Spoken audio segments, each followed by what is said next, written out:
सभी साथियों को नमस्कार। सुपर टेट संकल्प में आप सभी का स्वागत है। साथियों, उच्च प्राथमिक टीटी में जिन साथियों ने विज्ञान का पेपर दिया हुआ है, तो हम विज्ञान अभी हल करवा रहे हैं। तो साथियों, आप सभी लोग मिला लीजिएगा, क्वेश्चन हल कर लीजिए। देखिए आपने कितने नंबर इंश्योर किए हैं। तो साथियों स्टार्ट करते हैं। पहला प्रश्न है, 121 नंबर दिया गया है। निम्नलिखित में से कौन सी एक सदिश राशि है जो किसी पिंड पर लगाए गए शुद्ध बल के समान दिशा में कार्य करती है? तो साथियों इसका आंसर हो जाएगा बी, त्वरण। अगला है 122, बैकेलाइट को थर्मोसेटिंग प्लास्टिक के रूप में वर्गीकृत किया जाता है क्योंकि?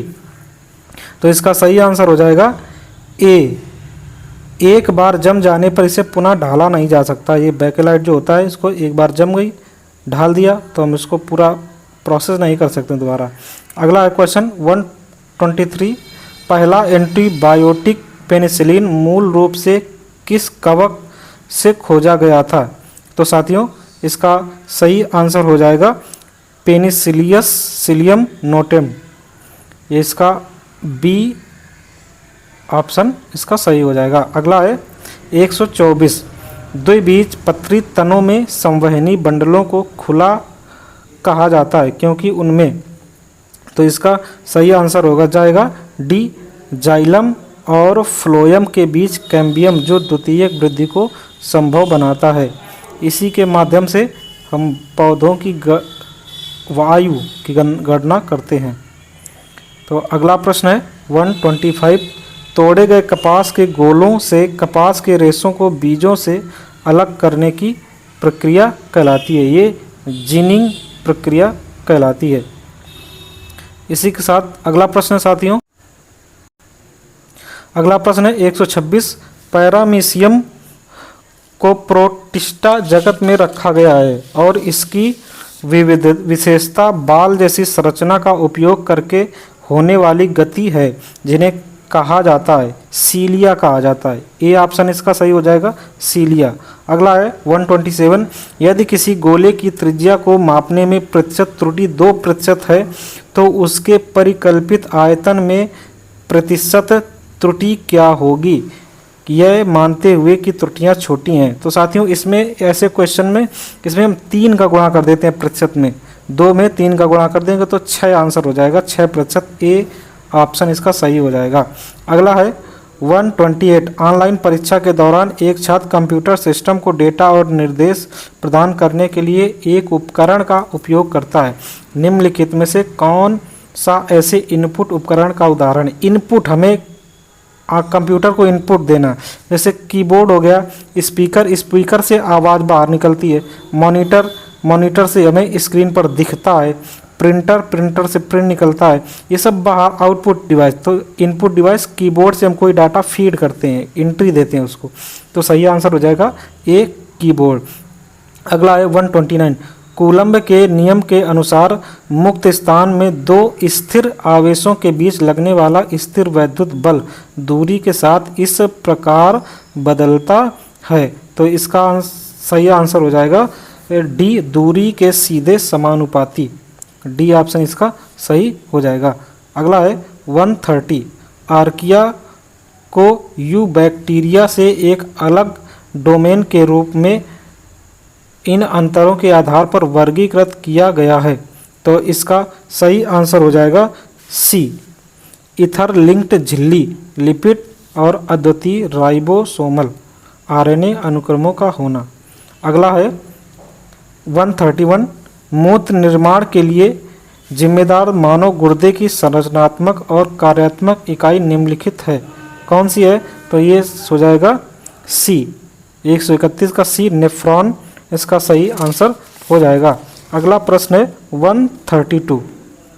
तो साथियों देखते हैं 132, निम्नलिखित में से कौन नदियों में छोड़े जाने वाले मल जल उर्वरकों और औद्योगिक अपशिष्टों का सबसे अच्छा वर्णन करता है? तो इसका सही आंसर हो जाएगा जल प्रदूषक, क्योंकि बाकी वायु प्रदूषक हो गया, मृदा प्रदूषक तत्व हो गए, जैव निम्रीकरणीय अपशिष्ट हो गया।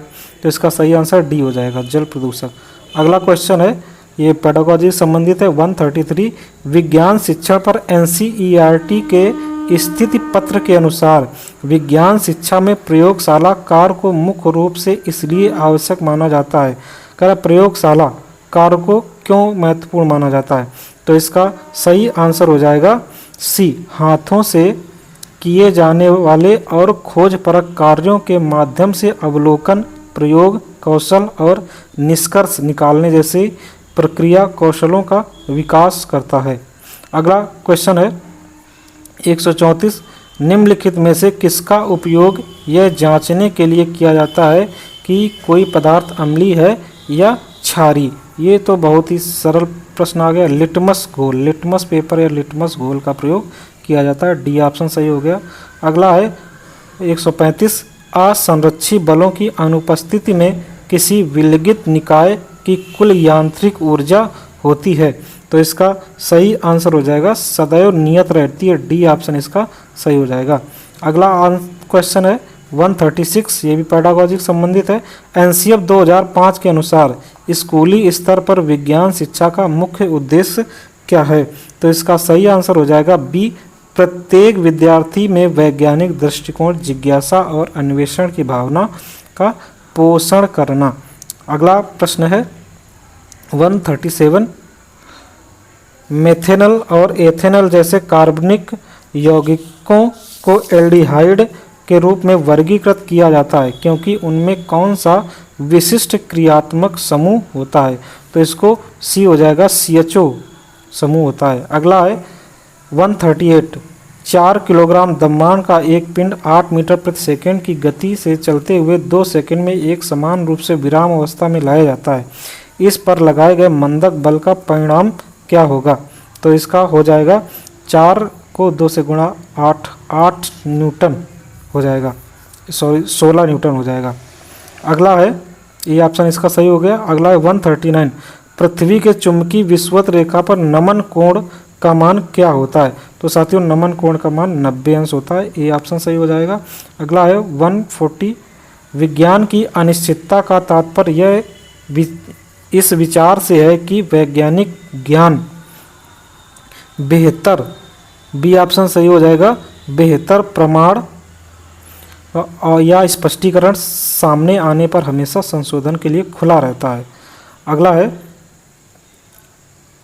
141 वैज्ञानिक विधि में परिकल्पना का सबसे अच्छा वर्णन इस प्रकार किया जा सकता है, तो इसका सही आंसर हो जाएगा सी, किसी अवलोकन की व्याख्या करने के लिए प्रस्तावित एक अस्थायी परीक्षण योग्य स्पष्टीकरण।